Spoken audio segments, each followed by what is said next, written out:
How's it going? I'm Visionary, this is Visionary Decks, and today we're taking a look at day 3 of card reveals from the brand new LOR expansion, Fates Voyage. Starting off with a Noxus card, it looks like today we are going to be doing variety cards. We're taking a break from the actual, support cards for champions that are coming out this expansion, which is exciting. Variety card days are actually my favorite when new expansions come out. Those are the days we tend to see the meme cards, so we should be getting some good ones today. This is a 5-mana 5/5 from Noxus. It is epic, which means it's either terrible, hilarious, or both.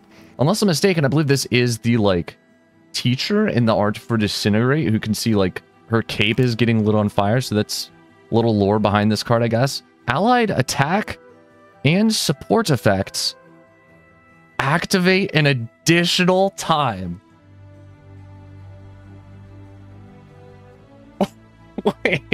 Wait. So she just 2 times is any attack and any support effect.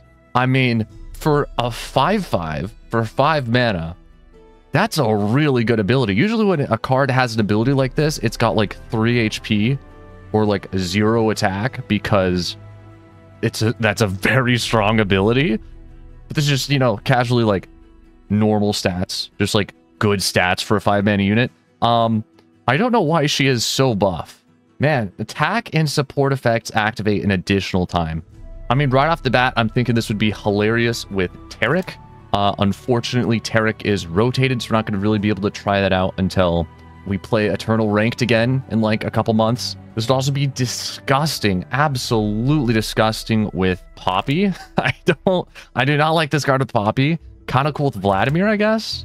It's very interesting with Jhin because he does have a lot of skill synergy. So if you just have a bunch of units that have attack skills, like Legion Saboteur, like Jhin, I can't think of any other units, the big Narwhal guy or whatever he is, just having all of those units put 2 skills on stack is actually broken. I guess it's just very, very obvious that this card was designed for Annie Jhin. Of course it was. It actually makes perfect sense. Annie Jhin is probably where we're going to see that card. I mean, it's basically like Ravenborn Tome, but just for your entire board. And also for so many more abilities than Ravenborn. Works with Ashe. Oh, man. Ashe LeBlanc with this card. So Ashe double Frostbites when she attacks. And it's a 5/5. So it's going to hit Reputation. This is a very good card for Ashe LeBlanc. And you can copy it with Mirror Image from LeBlanc. Yeah, honestly, I think Ashe LeBlanc with this card is going to be the underdog deck that people don't really think of first. Ashe is already good as a 5/3 that frostbites once. A 5/3 that frostbites twice is just crazy. And I can't believe this is a 5/5. This is going to get nerfed, I think. Just on stats. They can't really nerf the ability without just making the card not have an ability anymore. I think they're definitely gonna nerf the stats though. 5 mana 5/5 with this strong of an ability is just kind of ridiculous. I do wonder if this works with equipment attack effects. If you play Darkened Spear on something, do you get the grant the top 2 allies ×2? I'd assume you probably would. Oh man, this card with Legion Marauders is disgusting. This is crazy with Legion Marauders because every single Legion Marauder, that's crazy. That's actually maybe the best way to play this card besides the actual meta deck. If you're going to try to build a meme deck or I don't know, a creative deck with this card, that's gotta be the best way. Legion Marauders has got to be it. Honestly, hilarious. This is why I love Variety Days so much. This is the first card, and I've probably already spent 5 minutes just talking about this one card.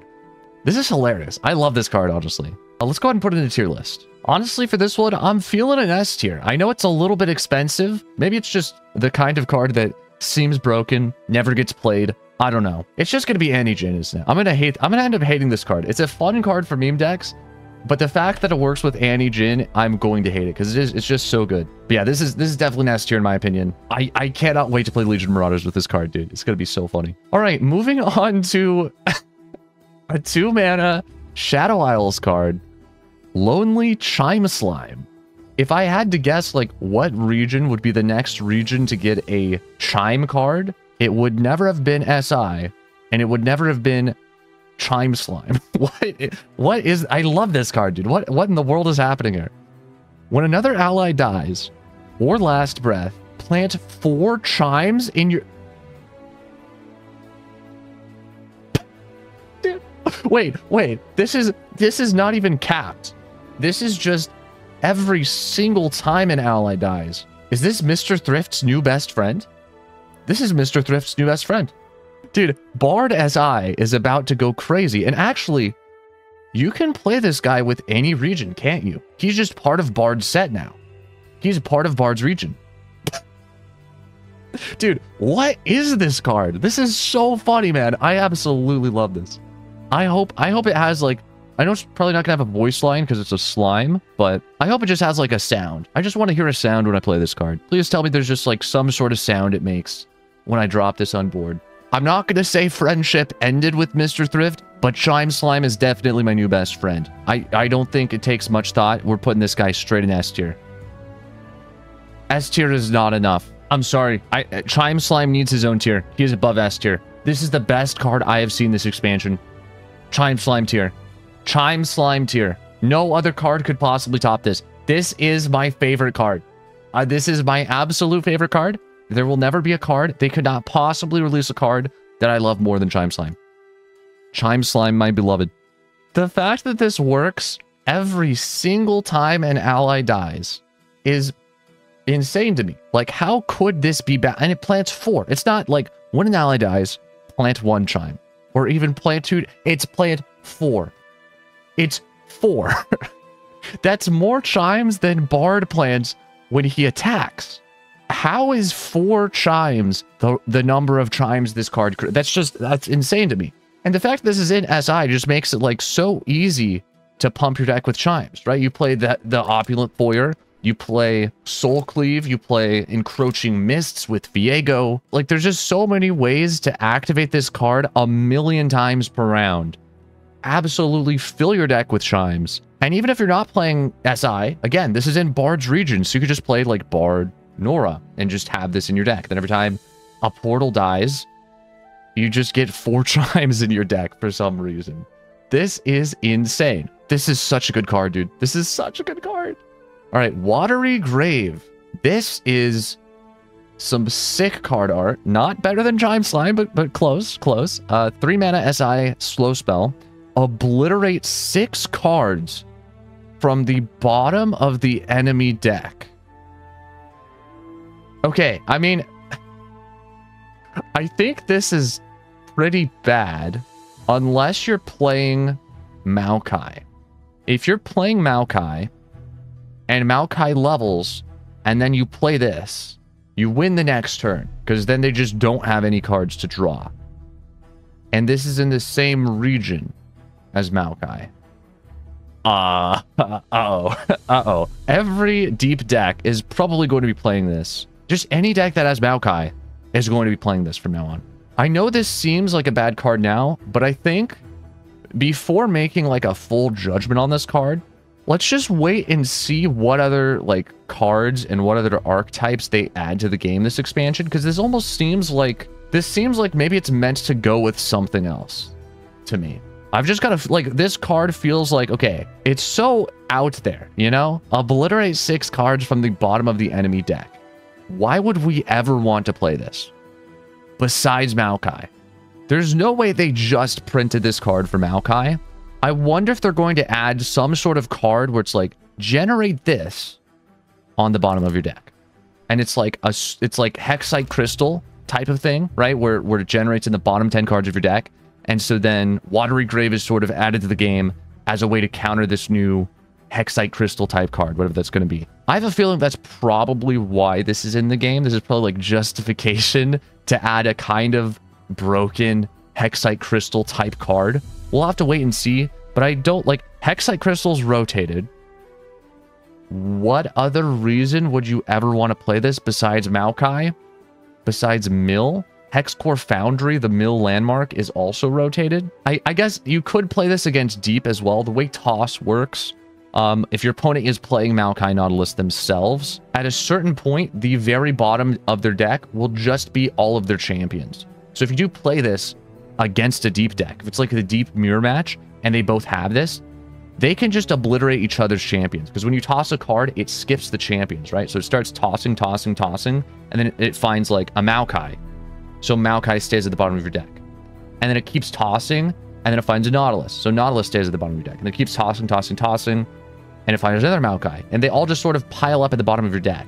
Maybe the reason this card was invented was actually sort of also to counter deep, because once they've tossed X amount of cards, and they just start cycling their champions at the bottom of their deck, right? That is sort of what happens at the end of like a really long deep game. Since every time you play a champion card, it shuffles the champion back into your deck.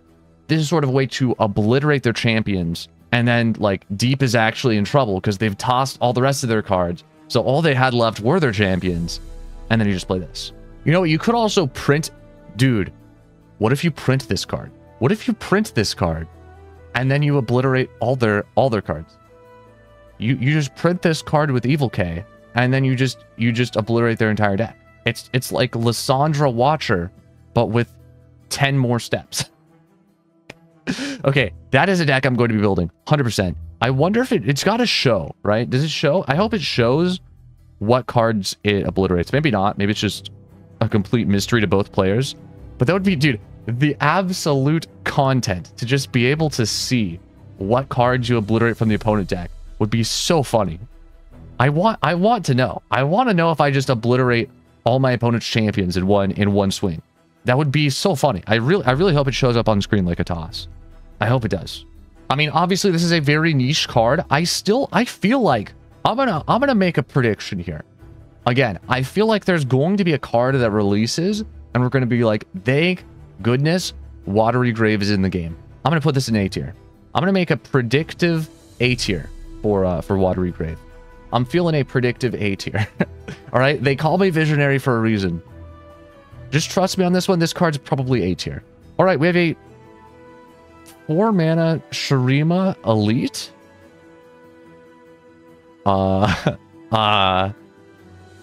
Guys, I don't think we're in Demacia anymore.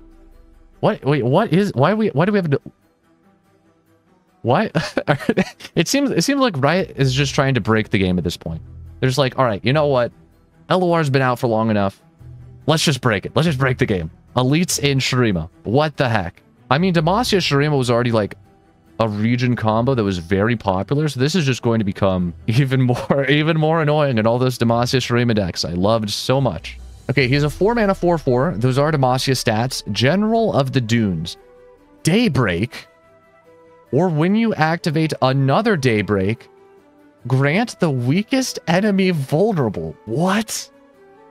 This is so cool. I was actually saying, I don't remember when I said this, but I said it would be sweet if they made a Daybreak archetype in Shurima, because I feel like it does fit with the Sun Disc, you know, and everything. Apparently Riot agrees. Apparently Riot agrees. Daybreak or when you activate another Daybreak. This guy's like the 5-drop. This guy's like the 5-drop that gives you a Daybreak card in hand. And the crazy thing is, you can generate this guy from that 5-drop card. You slap this guy down, and then every time you activate a Daybreak, not only do you get another Daybreak card in hand, you also grant the weakest enemy vulnerable. This is actually, again, this is like such a strong ability, and they just gave this card such good stats. Normally, this type of card should be like a 2/4. There should be like Secret Keeper stats. A 2/3, maybe. A 1/4. He's a 4. Why is he a 4/4? Because he's an elite, obviously. Leona Renekton honestly might be like a legitimate deck now. Just because of this guy. This guy might be the super glue. I don't know about the super glue, but the like Elmer's glue that holds together Leona Renekton as an actual deck. Because we all know how much Renekton likes vulnerable. This guy's about to give us some gifts for Renekton. I'm not feeling an S tier on this guy. I'm gonna go A tier though. I think he's an A tier. He seems very, like, again, it's just a good, it's a very good ability, and he doesn't have bad, he just has normal stats. It's a very good ability on a card with normal stats. Are we seeing power creep? Is this actually like the first expansion where we're just seeing genuine power creep across the board? Like, usually when a new expansion comes out, my tier list does not look like this. Usually it's a little bit more like all over the place. There's a lot of just good cards this expansion. I don't understand what's happening here. Anyways, let's move on to the next one. All right, a 2-mana Shurima Elite, as if 1 wasn't already enough. Daybreak, draw a Defenders of the Sun Disk. And this card is Defenders of the Sun Disk. Okay, interesting. So this is another Daybreak Elite in Shurima. So I guess you want to play this guy with the other guy in the Demacia Shurima deck then. This guy gives you like 3 more copies of a card that can give something vulnerable, right? When you have the other Daybreak guy on board, you play this one. That's actually, this guy is so good then. As long as you have one of the vulnerable Daybreak guy on board, you play this guy, and then you play this guy again, and then you play this guy again. So this guy just like chains you into 3 vulnerables because he draws himself from your deck. This is such an interesting concept for a card. It just draws itself every time you play it. Again, this could be a printer card. This is not the funniest card to print, but just the fact that it draws itself. It's got me thinking, like, what could we do with this? What could we do with this card? Part of me wonders, like, should we be playing this in a Bard Shurima deck? And it might just, like, have chimes attached to it when you draw the other 2 copies of it in your deck. This is basically like a Zenith Blade. Zenith Blade is super nice because it just thins your deck. Like, if you're trying to get through all of your cards quicker, it's nice to be able to just draw a specific card every time. This guy is Zenith Blade as a unit. That's what he is, isn't he? Honestly, I like this card a lot. I think this is a cool idea. I'm so happy to see Daybreak become a Shurima archetype. The Elite thing is a little bit weird. I thought Elite was like very much a Demacia only thing, but I guess these guys are just, I don't know, they're highly trained as well. But it's very interesting to see them branching out this expansion and doing weird things like this. Elite Daybreak units in Shurima of all places. I love it. I'm feeling like this guy is going right with Neela. He's going to be a B tier for me. He's nowhere near like as powerful as all these other cards we've put in A tier and above, but he's definitely not bad. Like, there's no reason to complain about this card. B tier. Solid B tier. Moving on to another 2-drop. Skip, King of the Reef. Interesting. I love that they put that in quotation marks. That is so funny. He's a 2-mana 1/2 elusive from Bandle City. Play, pick one of 2 non-champion cards from the enemy. Wait. Play, pick one of 2 non-champion cards from the enemy hand. Oh, from the enemy hand. Oh, from the enemy. I mean, that's still... Okay, wait. Play. Pick one of 2 non-champion cards from the enemy hand. I capture it. What? So, okay. He's an elusive 1/2. This is a weird ability for an elusive to have, but I guess it makes... Like, you would never want to attack with this guy if he captures something. So it kind of does make sense that he's... What in the world? Pick one of 2 non-champion cards from the enemy hand. It's cards. So you could capture a spell or a landmark. Dude, this is so funny. Wait, I love this card. This is hilarious. This is the first card that has ever been able to capture something that is not a unit. You could just take the opponent's Ruination, yoink. I'll be having that. Thank you. You could just like steal their darkened blood letters, just steal their equipment. You could steal their World Ender. There's so many scenarios where this card would just be absolutely hilarious. Because there are a lot of decks where like they play all their cards. They're just down to a couple cards left. And if you just like took one of their final cards in their hand from them, they're screwed. They just can't win. It's over. Like, imagine playing an Aatrox deck. You swarm the board. You're going to win if you could just play your World Ender, and then this guy comes out, and you don't have World Ender anymore. Like, obviously, this guy is not that hard to kill. He's a 1/2. But he's just so funny. I love this. Also, this is obviously good with Shellfolk. I don't know if it's good with Shellfolk, but it's funny with Shellfolk because you can...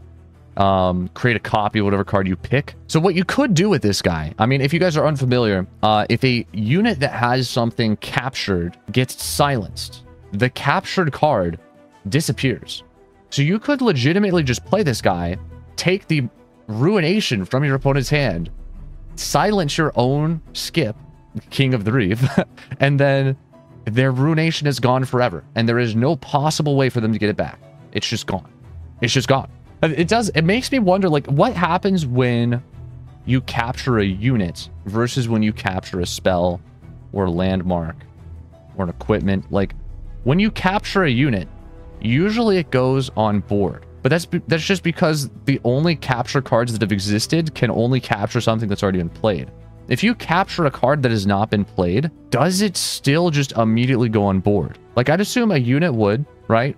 Probably a landmark would as well, because those can both be on board. But if you capture an opponent's spell, like, it only goes back to hand. That's the only place it can go. Same thing with an equipment.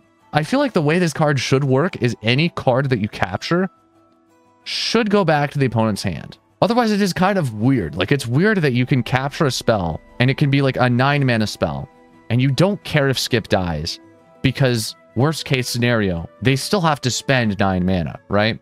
But if you capture like a 9-mana unit and Skip dies, then they have a 9-mana unit. So you can give your opponent a 9-mana unit turn 2. They just have a 9-mana unit in hand. You play this, capture it, and then they Mystic Shot you, and game's over, basically. Honestly, this is a classic Bandle City card. This is as toxic as it gets. I don't think this is quite S tier, but it's so close. I think I'm gonna put it in S tier. It's hard to judge, because again, I feel like a lot of games he's just gonna die right away. This seems to me like the type of 2-drop you don't want to play on turn 2. You want to play this at like the end of the game. And so as long as you're like waiting for the right moment to play him, I think he's like one of the strongest cards out there. This guy is basically a pseudo deny. I do think, like, just give it some time. This guy will basically be an auto-include in every Bandle City deck. Just the same way that deny is auto-include in Ionia. I know this is like got a little bit more skill to it, and it's going to be like harder to play. But as long as you know what you're doing, I think this guy is kind of broken. Oh no, dude. Oh no. They printed a 1-mana Bandle City card. You know what this means? This is going to be in Shellfolk Infinite. If it is remotely good in any way, this is going to be in Shellfolk Shurima Predict. Hold your opponent hostage for 60 minutes. Shellfolk Infinite. Here we go. Bursting Backpack. Oh my gosh. For each Bursting Backpack you've played this game, and it is Burst. Accurate name, it is Burst. Plant 4 Chimes in your deck, and 4 Poison Puff Caps in the enemy deck. Create a Bursting Backpack in your deck. Yeah, this is a Shellfolk card. This is definitely a Shellfolk card. I love this. This is so funny. Wait, what in the world?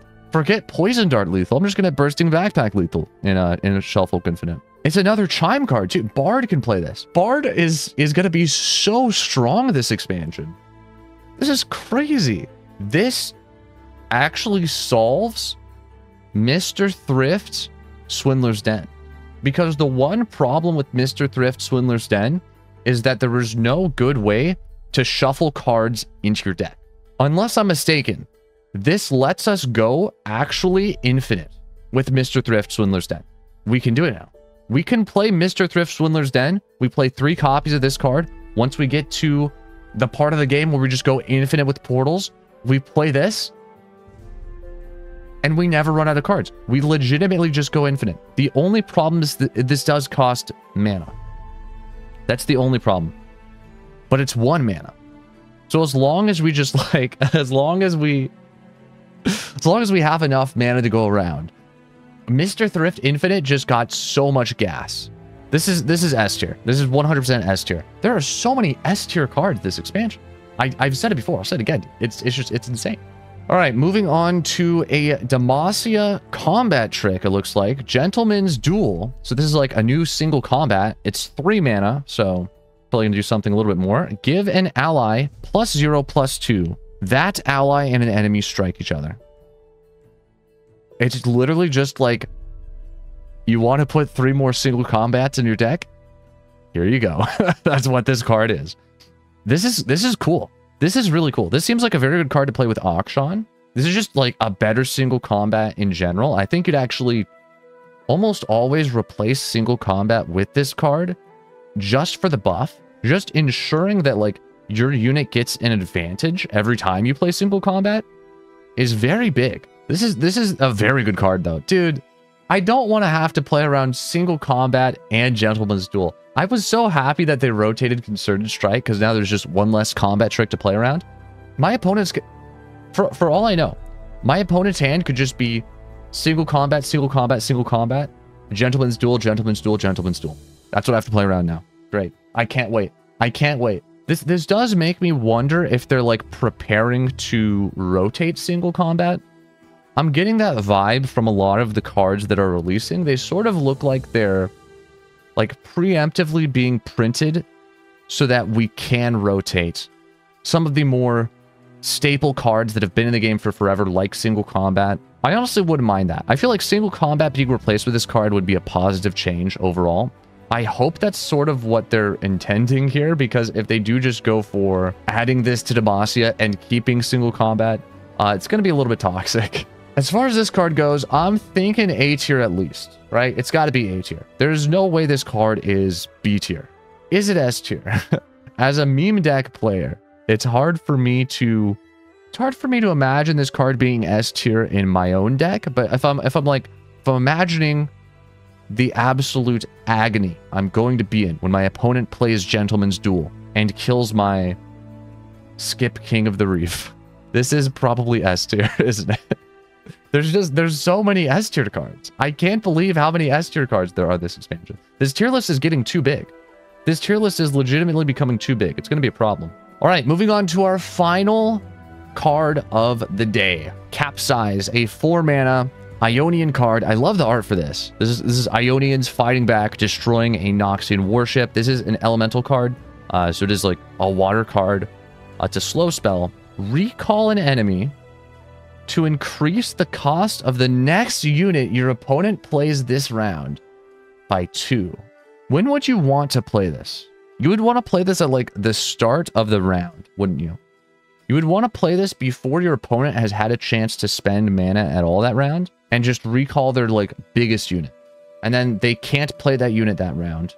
And anything they were planning on playing is gonna like this is an interesting card, because I feel like the reason you would want to play this mainly is because of the cost increase, right? You already have plenty of good recalls in Ionia. The only reason to really play this card is for either the cost increase or if there's some like elemental synergy. Maybe there's like a champion that comes out where it's like, I level up once you've played 4 elemental spells. And like, okay, you probably want to play Capsize just so you can level them up. But other than that, like the only time this card really makes sense to play is before your opponent has spent mana. If your opponent's on 0 mana, obviously this card is just a normal recall. So like, why are you... I mean, it's 4 mana to be fair. It's not expensive. This is just a slow speed Will of Ionia, basically. Slow speed Homecoming without the recall your own unit. It's not bad per se. It's definitely not bad. I would say this card is B tier. This card is definitely B tier.